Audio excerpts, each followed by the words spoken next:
setiap peringatan kemerdekaan Republik Indonesia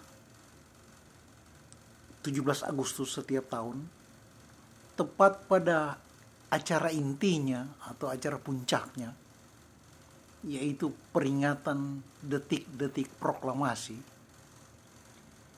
itu yang membacakan teks proklamasi kemerdekaan yang dulu dibacakan oleh Soekarno, sekarang itu yang membacakannya itu Ketua DPR. Jadi misalnya Setia Novanto waktu dia Ketua DPR, dialah yang membacakan pada acara puncaknya itu. Eksistensi negara itu dari situ. Tidak ada hubungannya dengan dia sedang diusut, kemudian masuk penjara, kemudian ada skandal lain di mana dia mensubordinasikan diri di bawah Donald Trump waktu Donald Trump kampanye. Itu soal lain. Mengapa harus Ketua DPR? Itu bukan sekedar bagi-bagi tugas dalam satu acara. Tidak, itu memang sesuai logika, baik secara historis, logika historisnya, maupun filosofisnya bernegara. Secara historis yaitu, Bung Karno ketika membacakan teks proklamasi pada 17 Agustus tahun 45 itu, dia bukan presiden.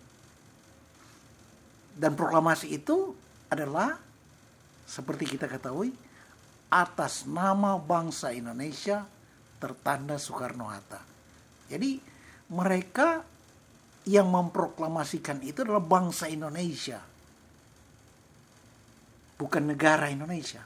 Bukan kepala negara. Bangsa Indonesia. Itu memang begitu. Nah, secara filosofis juga memang begitu. Bangsa itu merdeka dulu, menyatakan kemerdekaannya, maka dengan demikian dia sudah memiliki kedaulatan. Kedaulatan dia untuk membentuk negara dan menyerahkan kekuasaan pemerintahan kepada penyelenggara negara dan pemerintah. Itulah mengapa Ketua DPR yang membacakan dan bukan lain. Itu. Bung Karno pada waktu membacakan teks itu mereka atas nama bangsa Indonesia. Sebenarnya waktu itu rencananya Bung Karno dan Hatta rencananya mau bikin seperti deklarasi kemerdekaan Amerika, yaitu ditandatangani oleh wakil-wakil daerah. Kita tahu berapa belas orang di Amerika yang menandatangani Declaration of Independence itu. Tetapi di Indonesia, walaupun wakil-wakil daerah yaitu PPKI, Panitia Persiapan Kemerdekaan Indonesia, sudah berkumpul, sudah dikumpulkan, datang dari seluruh Indonesia dan berkumpul, dan malam itu sudah dikonsinyir di rumah dari Laksamana Maeda yang sekarang menjadi Museum Proklamasi.